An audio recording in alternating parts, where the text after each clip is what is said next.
is the oldest debate in the NBA. Who was the greater player, Bill Russell or Wilt Chamberlain? Do you want the 11 rings or the encyclopedia of records that Wilt holds?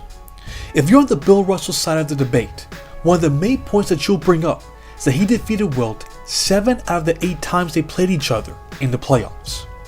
If you're on the other side of the debate, you'll surely bring up that Russell always had a team stacked with Hall of Fame level talent. It wasn't ever a fair fight for Wilt. But are we sure that was the case? Is it true that Bill Russell always had the more talented team when he faced Wilt Chamberlain? Not only is that false, but you could also say that Russell was the underdog as many times as Wilt was. Let's start with the first point. The narrative that Bill Russell has played with a team full of Hall of Famers has been blown out of proportion. I know it doesn't take much to be inducted into the Hall of Fame nowadays, but it has been firmly established that a player must reach a certain level of excellence to receive such an honor. At the very least, they had to be named an All-Star multiple times. However, there have been a few exceptions. Many of those outliers came from players who benefited from playing with Bill Russell. For example, here are all of his teammates who are in the Hall of Fame but were never All-Stars between 1960 and 1969. It's Frank Ramsey, Tom Sanders, K.C. Jones, and Don Nelson. Let's be honest, why are those players in the Hall of Fame? In K.C. Jones and Don Nelson's case, is that they won multiple championships as a player and their success as a head coach. For Frank Ramsey, it's because he's a 7-time champion. I'm sure his career 8.9 points per game average has little to do with that. For Tom Sanders, it's because he's an 8-time champion. Although he was a great defender, his career 9.6 points per game average doesn't scream Hall of Fame level talent. For a modern day comparison, this is like Robert Ory or Derek Fisher being inducted into the Hall of Fame because of all the titles they won. They would never, because they were just role players. The same can be said for those 4 players. The only reason they are in the Hall of Fame is for their contributions to the greatest dynasty in American sports history and the league itself.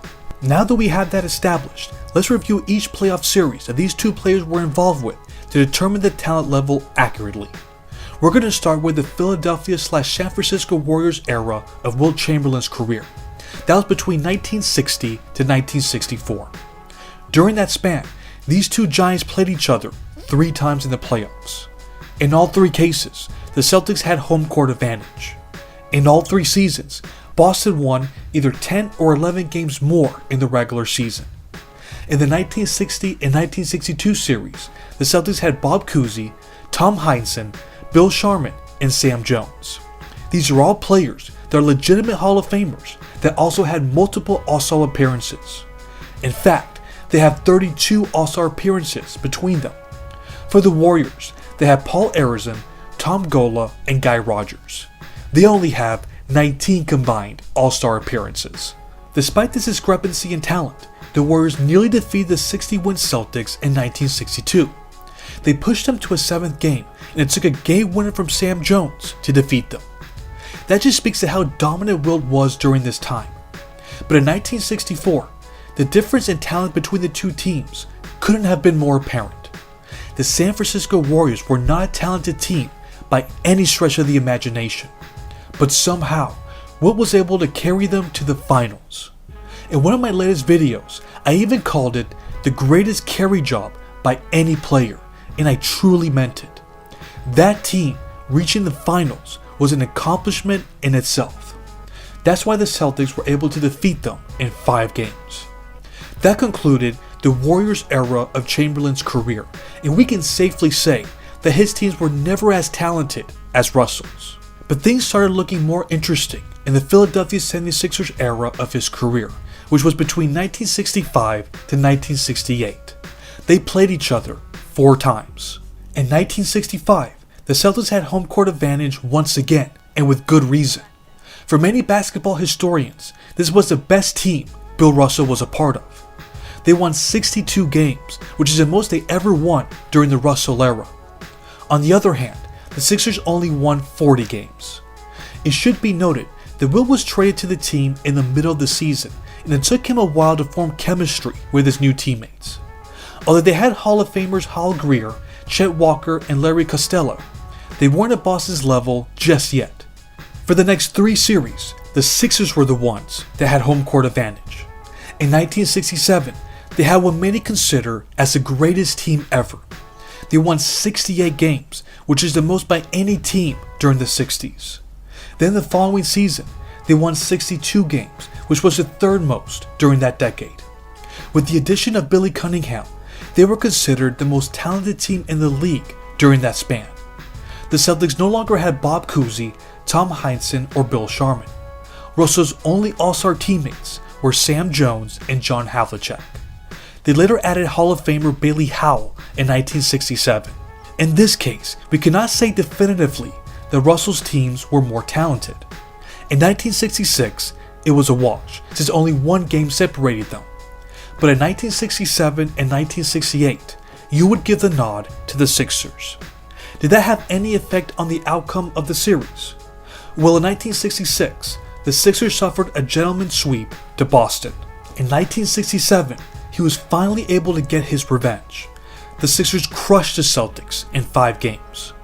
In the following year, they lost in 7 games, despite being up 3-1 in the series. It should be noted that Billy Cunningham was hurt and missed the entire series. That now leaves us to the final year of Bill Russell's career, which was the 1968-69 season. This was easily the worst Celtics team of the 60s. They only won 48 games. Sam Jones was also in the final year of his career. Out of respect to Bill Russell, he was named an All-Star along with John Havlicek. But if we're gonna be honest, Hundo should have been their only All-Star player. On the other hand, Wilt completely shocked the NBA world when he forced a trade to the Los Angeles Lakers. He was now playing with Jerry West and Elgin Baylor. The Lakers were unquestionably the better team. Despite playing for the first super team in NBA history, they lost the series in 7 games. So for the final 4 playoff series that they played each other, Wilt's teams had home court advantage. Wilt played with Jerry West, Elgin Baylor, Hal Greer, and Billy Cunningham. Bill Russell's best teammates were John Havlicek and Sam Jones. So for half the time, Wilt had the better team. He was also the MVP of the league from 1966 to 1968. We can't blame those playoff defeats on the lack of talent, but we can't put some of the blame on Wilt. For example, in a 1966 Sports Illustrated article, they called his play uninspiring and credited Russell for being a better leader. That was showcased even more so in the final 2 games of the 1968 series. In Game 6, Wilt went for 20 points on 6 of 21 shooting. They lost despite Hal Greer going for 40 points on 63% shooting. Imagine blaming the lack of talent on that loss. Then in Game 7, of all games, he scored 14 points on 9 shot attempts. That includes only taking 1 shot in the second half. What does he do after being the first team in NBA history to blow a 3-1 series lead? He blamed his coach, who apparently ordered him to not shoot. What's crazy is that he did the same thing in the 1969 finals. For whatever reason, he decided to take an average of 8.3 shot attempts per game. His coach was so fed up with him that in Game 7, he refused to put him back in the game after Wilt took himself out to shake off an injury. As Sports Illustrated mentioned back in 1966, he displayed a lack of leadership and uninspiring play. It was a character flaw that he could never quite fix. The fact that Wilt Chamberlain beat Bill Russell once had nothing to do with his team's lack of talent. That is a myth. It had more to do with Wilt lacking a killer will. But what about you all? What do you think was the main reason Wilt can only beat the Celtics once in his career? Let me know in the comments. Thanks for watching.